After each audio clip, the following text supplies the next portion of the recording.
Baik, Hakim Rahman dari KF sudah pun bersedia. Assalamualaikum Hakim.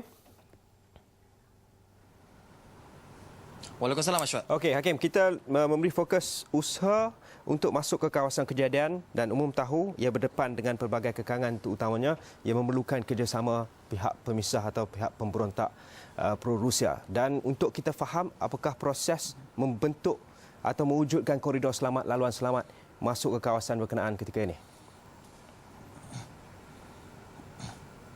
Baik Ashwat. Usaha untuk pasukan penyelamat Malaysia, pasukan siasatan khas Malaysia dan juga pasukan antarabangsa lain memasuki kawasan NAS adalah sangat penting. Namun mereka berdepan satu kekangan iaitu isu keselamatan. Kerana apa yang dibimbangkan, sekiranya pasukan keselamatan ataupun pasukan siasatan khas ini masuk ke lokasi NAS yang masih lagi tidak stabil dengan pergolakan dan peperangan, ia akan menjejaskan siasatan juga keselamatan pasukan siasatan. Tapi usaha untuk mewujudkan satu koridor selamat itu bukanlah satu perkara yang semudah berkata-kata, kerana ia memerlukan satu diplomasi politik ataupun diplomasi ulang-alik yang dibuat antara pihak-pihak berkepentingan, antaranya kerajaan Ukraine, Rusia dan juga puak pemisah pro-Rusia.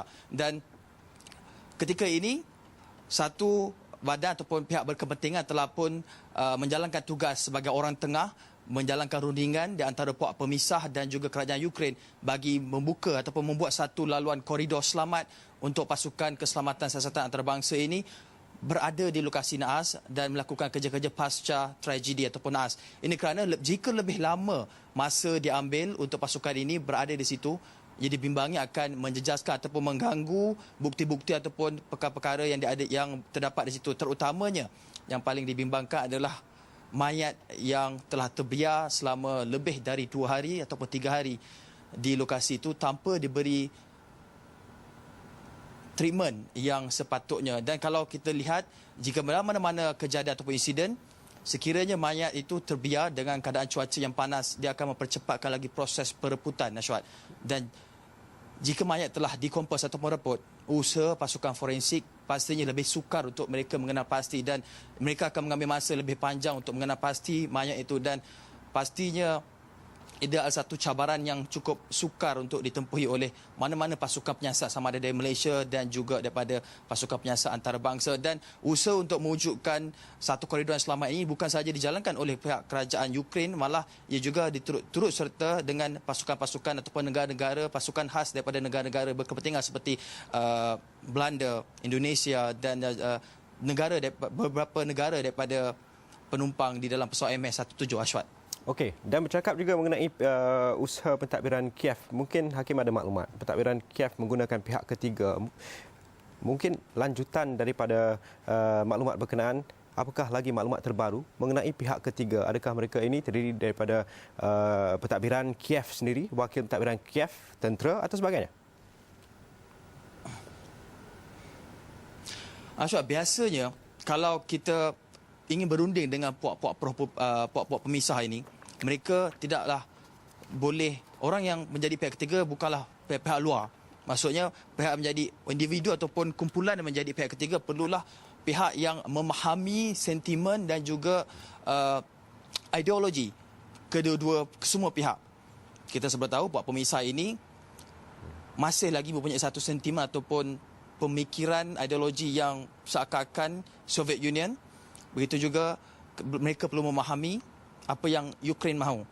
Dan idea sebenarnya lebih kepada mungkin pihak Kesatuan Keselamatan Eropah ataupun OSCE mempunyai akses yang lebih untuk melakukan negosiasi ulang-alik ini.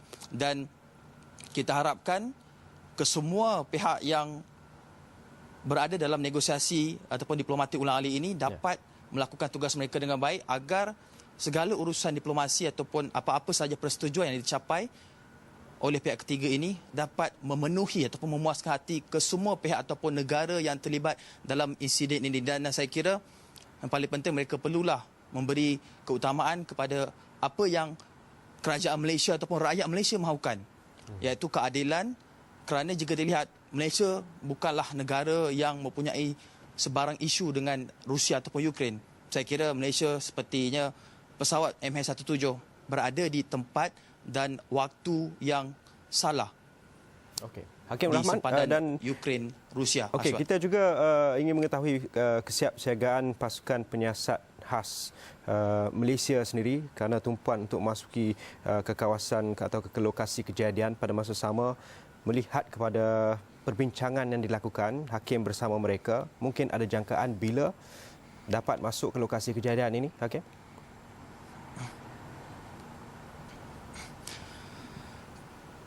Lokasi yang paling hampir, lokasi selamat yang paling hampir dengan lokasi nahas kejadian adalah di Kharkiv, iaitu lebih kurang 300 km daripada lokasi kejadian, dan kemungkinan pasukan siasatan khas Malaysia ini mungkin berpindah operasi ke Kharkiv, iaitu kawasan yang paling hampir dengan lokasi kejadian dan yang paling penting kawasan yang dikawal sepenuhnya oleh pihak kerajaan Ukraine.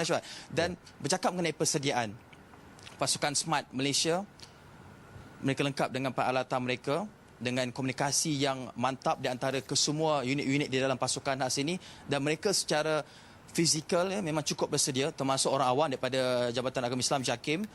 Mereka melakukan taklimat harian sepanjang masa bagi memastikan kolaborasi ataupun gerak kerja yang seiring, tidak berlaku sebarang masalah komunikasi, dan ini amat penting bagi memastikan tidak ada sebarang masalah ataupun kekacauan yang timbul. Dan jika mengenai persediaan mental, pastinya mereka ini berada dalam keadaan yang penuh siap siaga kerana mengambil ataupun melihat dengan keadaan semasa di bulan Ramadan ini dan keadaan mayat yang masih lagi tidak dapat di-retrieve ataupun berada di pihak yang sebetul-betulnya bertanggungjawab. Itu pasti sesuatu yang akan membuatkan pasukan siasatan khas dari Malaysia ini lebih bersemangat, lebih daripada bersemangat, Ashwat. Baik, terima kasih Hakim Rahman langsung dari Kiev dalam kita membicarakan usaha masuk ke lokasi kejadian. Kita akan bawakan perkembangan dari masa ke masa.